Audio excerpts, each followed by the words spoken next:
రాయలసీమను రత్నాలసీమ చేస్తారని చెప్పింది ఎవరు? నువ్వు కాదా? ఇవన్నిటినీ నీకు గుర్తు చేస్తున్నా. అంటే తెలంగాణ ప్రజలు మర్చిపోయినరు అని అనుకుంటున్నావు. తెలంగాణ ప్రజలు మర్చిపోయిందని చెప్పి మోసం మాటలు మాట్లాడుతున్నావు. అది కరెక్ట్ కాదు. ఇలా మా ముఖ్యమంత్రి గారి మీద అబండాలు మోపుతున్నావు, మా ప్రభుత్వం మీద అబండాలు మోపుతున్నావు. కాళేశ్వరం ప్రాజెక్టులో ఏం చేసినో తెలియదా? అవిటి మరిసిపోయి మాట్లాడుతున్నావు. కాళేశ్వరం ప్రాజెక్టులో 1,00,000 కోట్లు మింగావు. తెలంగాణ ప్రజల రక్తాన్ని రాజావు. ప్రభుత్వ ఖజానాను ఖాళీ చేశావు. ఇది వాస్తవం కాదా? ఇది వాస్తవం కాదా? నువ్వు అందుకోసమే తిహార్ జైలుకు ఒక తప్పదు నువ్వు అనుకుంటున్నావు. మళ్ళీ ఏదో తెలంగాణ ప్రజలకు గారడి చేద్దాం తెలంగాణ ప్రజలను అనుకుంటున్నావు. తెలంగాణ ప్రజలకు నీ చరిత్ర నీ మొత్తం తెలుసు.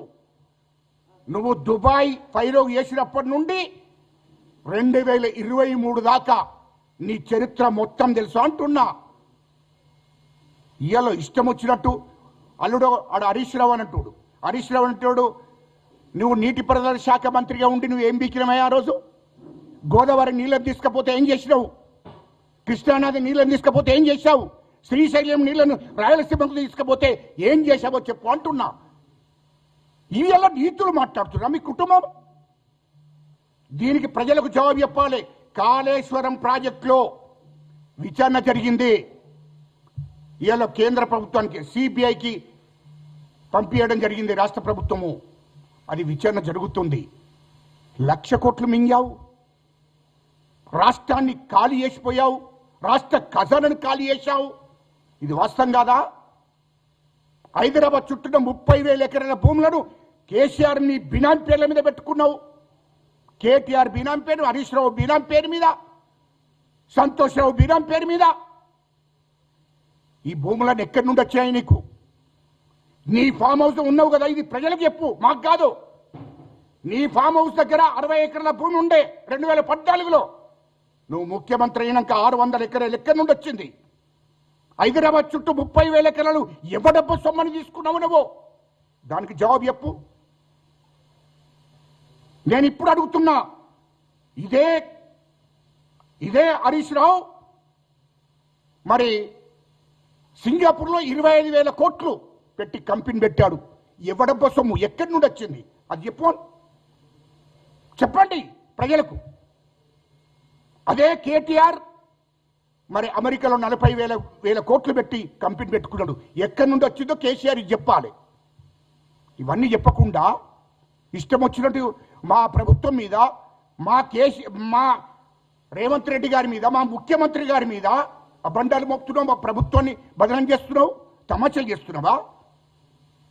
ఎక్కడి నుండి వచ్చాయి? దుబాయ్లో కేటీఆర్ పెట్టిండు కదా 25,000 కోట్లు పెట్టుబడి పెట్టిండు, కంపెనీ పెట్టాడు. ఎక్కడి నుండి వచ్చాది? 2014 కన్నా ముందు కేసీఆర్ మీ చరిత్ర ఏంది? మీ కుటుంబ చరిత్ర ఏంది? మీ ఆస్తులు ఎంత? అది చెప్పండి. అదేవిధంగా లండన్లో పెట్టాడు కేటీఆర్. ఇప్పటికి ఎన్నోసార్లు చెప్పాను, ఎక్కడి నుండి వచ్చాది? నీ కొడుకు ఈ కార్ రేసింగ్లో మరి కోట్ల రూపాయలు మింగాడు. దాని గురించి మాట్లాడలేదే ప్రెస్ మీట్లో? కాళేశ్వరం ప్రాజెక్టులో కోట్ల రూపాయలు దండుకున్నావు. దాని గురించి ఎప్పుడు? హైదరాబాద్ చుట్టూ 30,000 ఎకరాలు దోసుకున్నావు. ఎక్కడి నుండి వచ్చింది అది? దాని గురించి ఎప్పుడు మొదలు తెలంగాణ ప్రజలకు? అంటే నీకు మళ్ళా నిన్ను ప్రజలు నమ్మితే రాష్ట్రాన్ని మొత్తం దోషేద్దామని ప్లాన్ చేస్తున్నావు. అది కరెక్ట్ కాదు. ప్రజలు నిన్ను నమ్మే పరిస్థితులు లేదు. మేము 2 సంవత్సరాలే అధికారంలోకి వచ్చి నువ్వు ఖజానా ఖాళీ చేసిపోయావు. 8 లక్షల కోట్ల అప్పు చేశావు. దాన్ని ఇప్పుడు మా ముఖ్యమంత్రి గారు మెల్లమెల్లగా ఆ 8 లక్షల కోట్లకు ఇంట్రెస్ట్ కట్టుకుంటూ వస్తున్నాడు. ఇటు ప్రజలకు ఇచ్చిన హామీలను, స్కీములను అమలు చేసుకుంటూ వస్తున్నాడు మా ముఖ్యమంత్రి గారు. 24 గంటలు కష్టపడుతున్నాడు ప్రజల కోసం. నువ్వు 24 గంటలు కాదు, 2 గంటలు కూడా తెలంగాణ ప్రజల కోసం పనిచేయాలి. నువ్వు ముఖ్యమంత్రి ఉన్నప్పుడు నువ్వు మాకు నీతులు చెప్తున్నావా?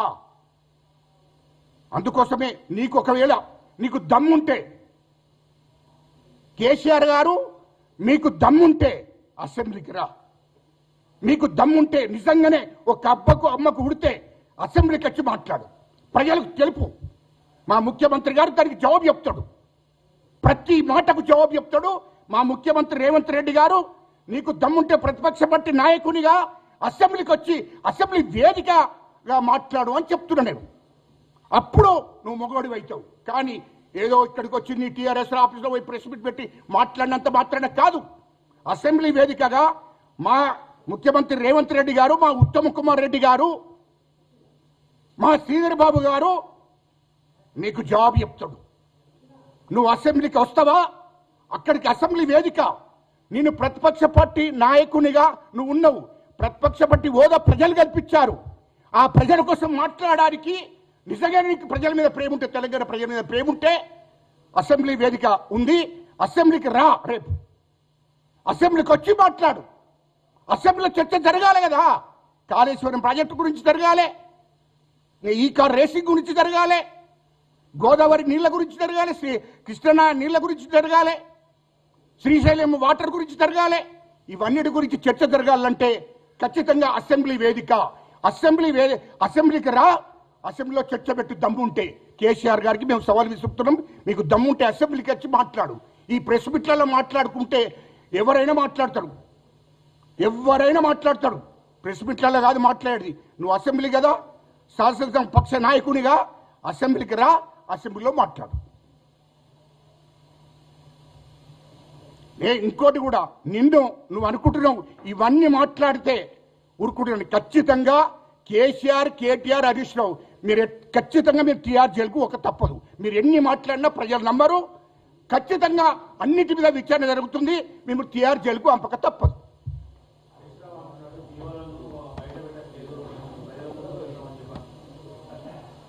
హరీష్ రావు ఎన్ని మాట్లాడిన జీవోలన్నీ అన్ని ప్రభుత్వం చూసుకుంటుంది. మా కాంగ్రెస్ ప్రభుత్వం ఖచ్చితంగా ప్రజలకు చెప్తుంది.